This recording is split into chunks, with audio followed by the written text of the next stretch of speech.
So hello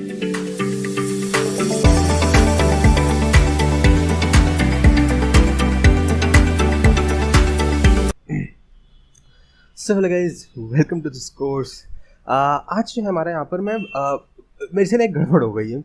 मैंने ना बाकी सब्जेक्ट्स को बना दिया है, बीच में ना मेरा एक सब्जेक्ट रह गया जिसका नाम है crime and administration of criminal justice in India. तो ये जो है यहाँ पर हमारा सब्जेक्ट बीच में रह गया। तो मैंने अभी देख रहा था, मैं यार एक ना 4 ही सब्जेक्ट हो गए अभी तक कवर, एक सब्जेक्ट जो है बीच में गड़बड़ हो रही है कहीं पर। मैं देखा ये वाला सब्जेक्ट तो यार बीच में रह ही गया। अब हुआ क्या था, इसके नोट्स जो मैंने पहले बना रखे थे, बाकी सब्जेक्ट्स के नोट्स बाद में बना रखे थे एक साथ, तो मैं वो बाकियों को स्टार्ट करने लग गया। इसको मैंने सोचा था कि मेरे ख्याल से दूसरा तीसरा सब्जेक्ट हो गया, चौथा सब्जेक्ट हो गया ये, मैं क्या सीरीज में बना देंगे, तो बीच में भूल ही गए। चलो जी, कोई नहीं, अब जो है यहाँ पर याद आ गया है और इसको यहाँ पर एक बार सेट कर लेते हैं। So welcome to this course, Prateek Sharma here. आज का जो हमारा सब्जेक्ट रहेगा वो है crime and administration of criminal justice in India. Clear है जी? तो नाम से समझ आ रहा है इस सब्जेक्ट के अंदर क्या होने वाला है। एक बार देख रहे हैं यहाँ पर रिकॉर्डिंग पूरी तरीके से सही से सारी चीज़ें हो रही। हाँ चलो जी, आपको जो यहाँ पर मेरी स्क्रीन दिख रही होगी। अब इसको एक मिनट ज़रा थोड़ा सा पहले काम करते हैं, इसको उठा के करते हैं इधर और इसको थोड़ा सा बड़ा कर देते हैं, है ना। इससे क्या है कि थोड़ा बढ़िया लगता है। चलो जी, यहाँ पर उठा लेते हैं आप पेन। सब्जेक्ट का नाम है crime and administration of criminal justice in India. उसके अंदर जो है हमारा आज का टॉपिक रहेगा द कंसेप्ट ऑफ क्राइम। तो जी, कंसेप्ट ऑफ क्राइम बेसिक बिल्कुल स्टार्ट करेंगे।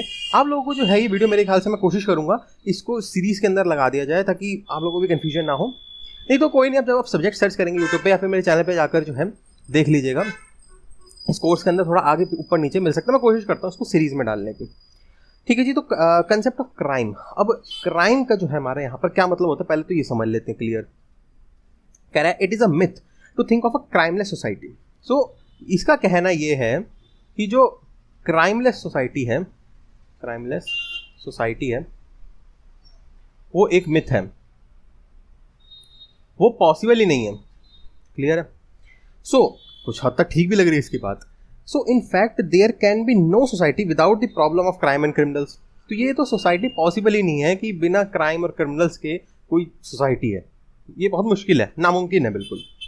So everyone owes certain duties to his fellow men and at the same time has certain rights and privileges which he expects others to ensure from him. तो हर आदमी हर किसी से कुछ चाहता है और जब तक वो चाहेगा तब तक क्राइम रहेगा। सोचो कैसे, अब भैया कोई चीज़ किसी से कुछ चाह रहा है, अब दूसरा बंदा तो ऐसा है नहीं कि सारी चीज़ उसकी इच्छाएं पूरी कर देगा। भाई नहीं करेगा, उसके अंदर फिर ग्रज क्रिएट हो जाएगा, अरे साला बेकार आदमी है यार, ये क्राइम होना शुरू हो जाएगा। यही कह रहा है। और किसी की कुछ लेनदारी देनदारी होती है, वो भी चीज़ यहाँ पर रहती है, तो वो भी नहीं देंगे तो क्राइम शुरू हो जाता है।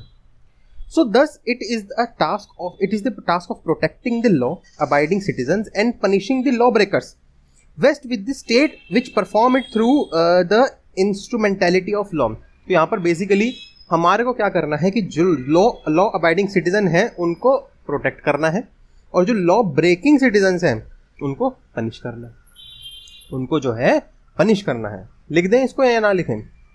चलो लिख देते हैं, कोई नहीं। तो हमारे यहाँ पर जो है लॉ अबाइडिंग सिटीजन जो है उनको करना है जी प्रोटेक्ट। ठीक है जी।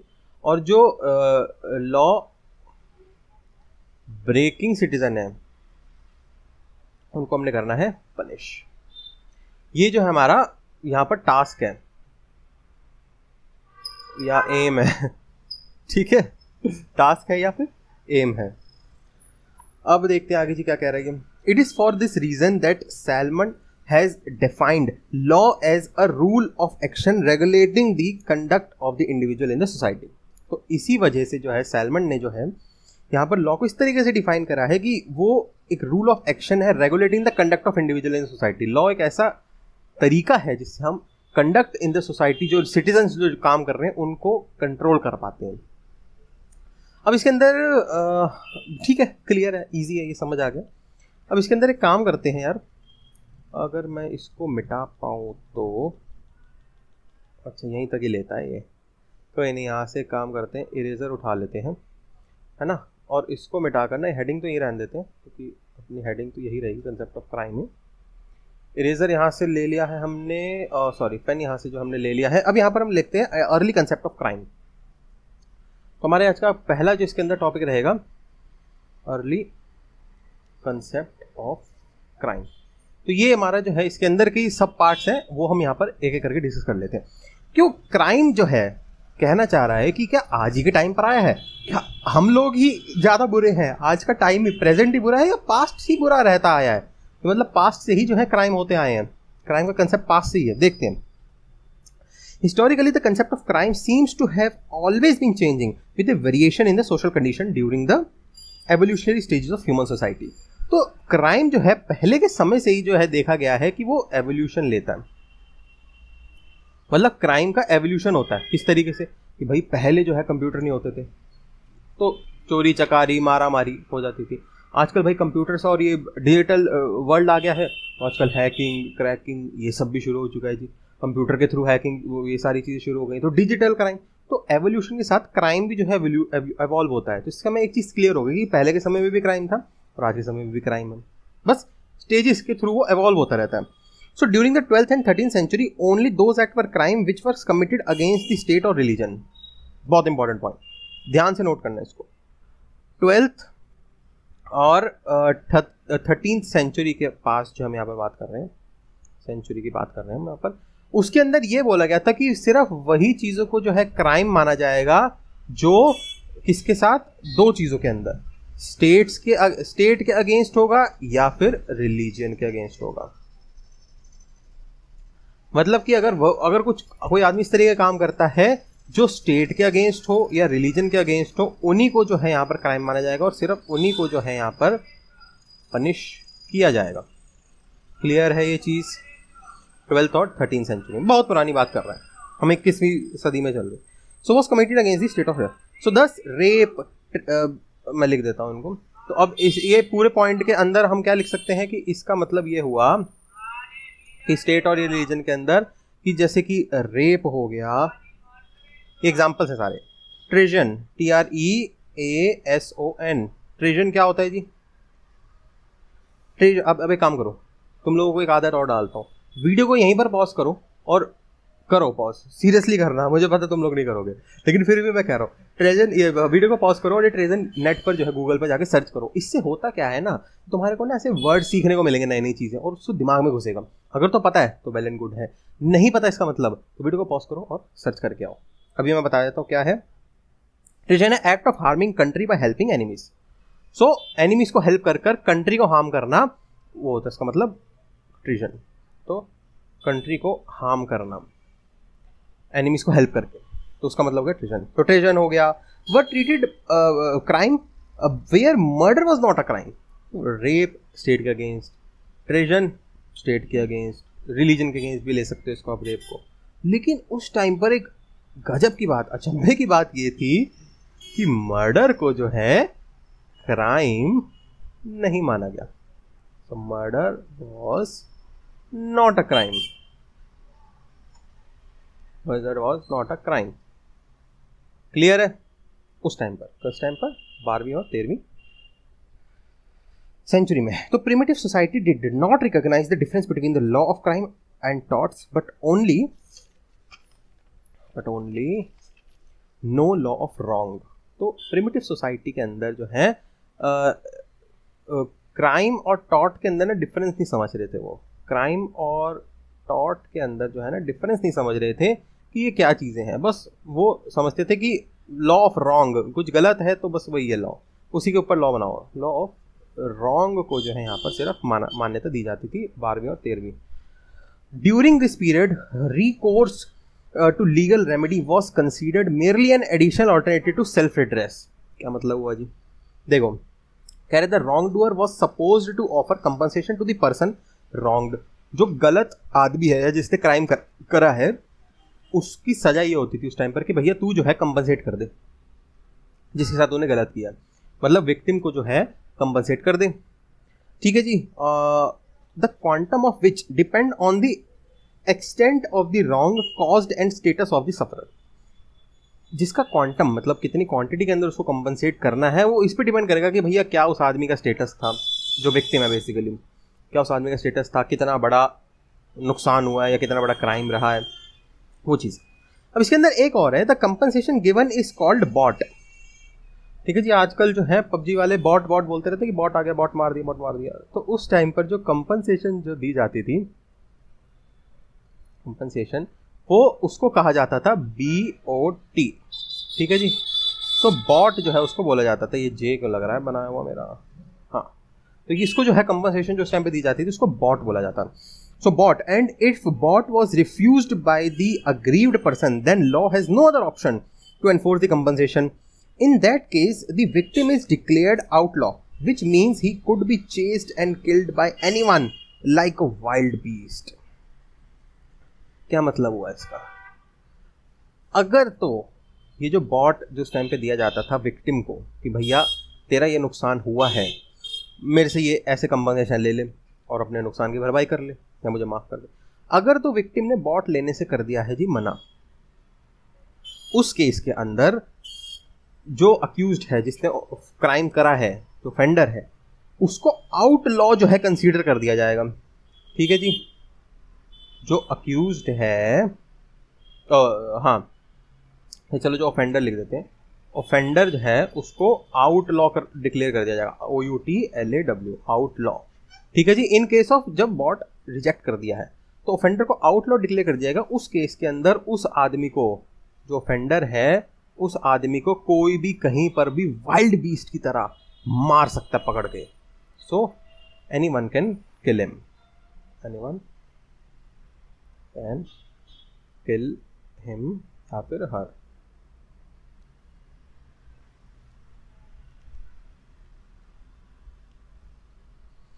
किल हिम या हर। क्लियर? आसान था, मुश्किल तो नहीं लग रहा। ठीक है जी। 12वीं 13वीं शताब्दी हो गई हमारी। अब इसके अंदर हम, अरे यार एक मिनट रुको, इसको मिटा ही देते हैं इस तरीके से, नहीं तो ना ऊपर वो कंसेप्ट ऑफ क्राइम के ना हेडिंग मिट जाएगी। बस 1 सेकंड लगेगा। इससे रबड़ का साइज भी बड़ा हो सकता है क्या? कोई अगर ये एपिक पेन का सॉफ्टवेयर यूज़ कर रहा हो आप में से तो मुझे बताना ही रबड़ का साइज जो है वो किस तरीके से बड़ा होता है यार, क्योंकि ना ऐसे मिटाने में बहुत टाइम वेस्ट भी हो जाता है, आप लोगों का भी और मेरा भी। चलो कोई नहीं, वैसे मिट तो जल्दी जाता है ऐसी कोई बड़ा इशू तो नहीं है। हाँ, अब जो है यहाँ पर हम देख लेते हैं 18th and 19th century. 18th and 19th century.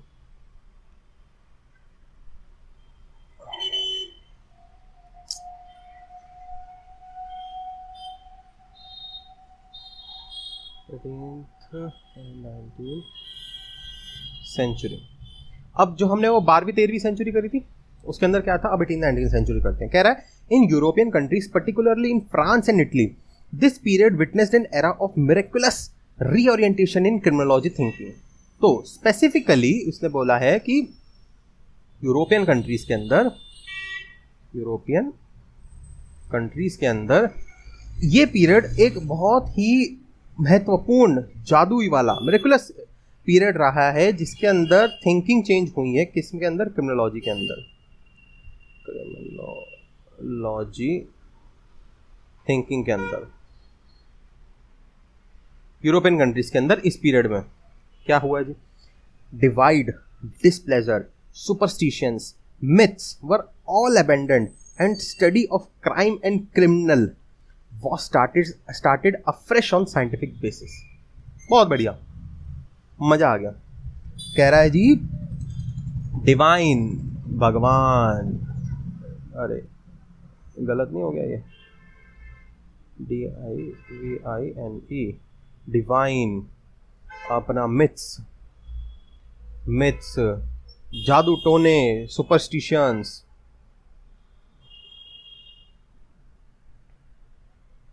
ये सारी चीज़ें जो यहाँ पर हट चुकी थी उस टाइम पर। और क्राइम को जो है हमने यहाँ पर क्रिमिनोलॉजी को हमने यहाँ पर साइंटिफिकली देखना शुरू कर दिया। साइंटिफिक देखना हमने शुरू कर दिया। ये सारी ऊट पटांग सी चीज़ें हट चुकी थी। With changes in ideologies the concept of crime also changes. तो चेंजेस इन आइडियोलॉजी के साथ कंसेप्ट ऑफ क्राइम भी यहाँ पर चेंज होता गया।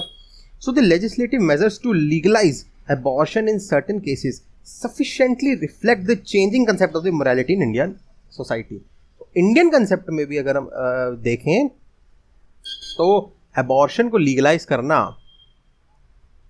अबॉर्शन को लीगलाइज करना भी एक तरीके का, मतलब इंडियन कंसेप्ट में अच्छा यहाँ पर हमने स्टेप लिया है जो साइंटिफिक को दर्शाता है। ठीक है जी। सो एग्जांपल क्या हो गया इस पीरियड के, जैसे कि एग्जांपल अगर हम यहाँ पर लिख दें इस पीरियड के, तो वही डोमेस्टिक वायलेंस है, डीवी एक्ट रह गया हमारा, हो गया यहाँ पर पॉक्सो एक्ट हो गया, या फिर चिल्ड्रन एक्ट हो गया जो हमारा क्या बोलते हैं उसको, चिल्ड्रन राइट्स एक्ट हो गया, चिल्ड्रन राइट्स एक्ट हो गया। तो ये कुछ चीज़ें हमारी यहाँ पर हो सकती हैं इसके अंदर, है ना। ये कुछ चीज़ें हमारा हो सकती हैं यहाँ पर 18-19 सेंचुरी के अंदर। मतलब हमारा ये हुआ कि 12वीं-13वीं में तो ये सुपरस्टिशन, ये सब डिवाइन, ये सब बहुत चीज़ें चलती थी। मर्डर को कंसेप्ट ही नहीं, मर्डर को जो है क्रिमिनल के उसमें डाला ही नहीं जाता था एम्बिट में। तो 18वीं-19 में हमने थोड़ा साइंटिफिकली जो है सोचना शुरू कर दिया था। अब हम यहाँ पर देखेंगे जी अपना रबड़ को उठाकर ठीक है, रबड़ को उठाकर हम देखेंगे 20th सेंचुरी। मिटा दो जी इसको फटाफट, मिट जा यार। इसका ये साइज यहाँ से तो नहीं बड़ा होता, हाँ तुक्का भिड़ गया तुक्का भिड़ गया भैया, यहीं से बड़ा होता है ये। पर ऐसा ना हो गया यार पेन का भी बड़ा हो जाएगा। हाँ मुझे लग ही रहा था, हाँ ये ठीक है जी। तो पेन का भी यहाँ पर साइज़ बड़ा हो गया, बैटरी से, अच्छा बैटरी कम हो गई है। चलो फटाफट कवर करते हैं जी। अब हम यहाँ पर 20th सेंचुरी को हम यहाँ पर करेंगे। थोड़ा सा लैग होना शुरू हो गया कंप्यूटर में, क्योंकि बैटरी सेवर पर परफॉर्मेंस को डाउनग्रेड कर देता है। 20th सेंचुरी में कह रहा है there are considerably increase in the crime rate in the recent decades, the upward trend generally attributed to modernization, urbanization, industrialization, advance of science and tech etc. यहाँ पर हम पॉइंट देख सकते हैं कि वो ये है कि जो क्राइम रेट है, क्राइम रेट जो है किसमें 20th सेंचुरी के अंदर वो इंक्रीज हुआ है। और किस वजह से, और 20th सेंचुरी में और क्या क्या हुआ है, अपवर्ड ट्रेंड, जैसे कि ये एलपीजी हम जिसको कह सकते हैं, लिबरलाइजेशन, प्राइवेटाइजेशन, ग्लोबलाइजेशन, ये हो रखा है इसके अंदर। अर्बनाइजेशन इसके अंदर हुआ है, इंडस्ट्रियलाइजेशन इसके अंदर हुआ है, एडवांस साइंस और टेक हुआ है। साइंस और टेक के अंदर जो है यहाँ पर एडवांसमेंट हुई है। तो ये कुछ चीज़ें यहाँ पर 20th सेंचुरी के अंदर हुई हैं। ठीक है। So the person who can not resist their temptations quite often resort to unlawful means to meet their ulterior motive. तो जो लोग अपनी इच्छाओं को नहीं रोक सकते, टेम्पटेशंस को जो है वो नहीं रोक सकते, वो जो है इलीगल वेज को फॉलो करते हैं अपनी उन इच्छाओं को पूरा करने के लिए। क्लियर है? वेज को फॉलो करते हैं अपनी इच्छाओं को पूरा करने के लिए। ये था 20th सेंचुरी, छोटा सा, इसमें तो ज़्यादा कोई बड़ा नहीं था ये प्रॉब्लम इसके अंदर। ठीक है। अब हम यहाँ पर देख लेते हैं फटाफट से अपना ये 20th के बाद क्या आएगा, 21st सेंचुरी। ठीक है। सो अब देख लेते हैं यहाँ पर हम 21st सेंचुरी। 21st सेंचुरी के अंदर क्या है जी, इसके अंदर बात चल रही है जैसे हाई टेक वर्ल्ड। बिल्कुल, ओहो बिल्कुल हाई टेक वर्ल्ड। अरे यार एक तो लैग इतना हो रहा है ना, इसमें समझ नहीं आ रहा कहाँ चल रहा है ये हाई टेक वर्ल्ड। ठीक है, समझ जाना, थोड़ा सा आगे पीछे हो तो। हाई टेक वर्ल्ड है इसके अंदर। And use of computer networking has given rise to cyber crimes and other computer related unlawful activities. तो हाई टेक वर्ल्ड की वजह से जो है हमारे यहाँ पर साइबर क्राइम का कंसेप्ट आ गया है। ठीक है जी, साइबर क्राइम का concept. Cyber crimes are different form of terrestrial crime as it is easy to learn. अब ये साइबर क्राइम जो है किस तरीके का, जैसे ये ईजी टू लर्न हो गया आज के टाइम पे। ईजी टू लर्न आज के टाइम पे भैया यूट्यूब खोलो और तुम देखो कितने ट्यूटोरियल्स वहाँ पर दिए हुए हैं। हालांकि मैंने भी एक चैनल बनाया था इसके ऊपर, जो कि यूट्यूब ने जो है बैन कर दिया था, है ना। Hardly require any resources. तो इसके अंदर जो है रिसोर्सेज जो है, तुम छोटे से फ़ोन से भी जो है हैकिंग परफॉर्म कर सकते हो, तो रिसोर्सेज यहाँ पर कम लगते हैं।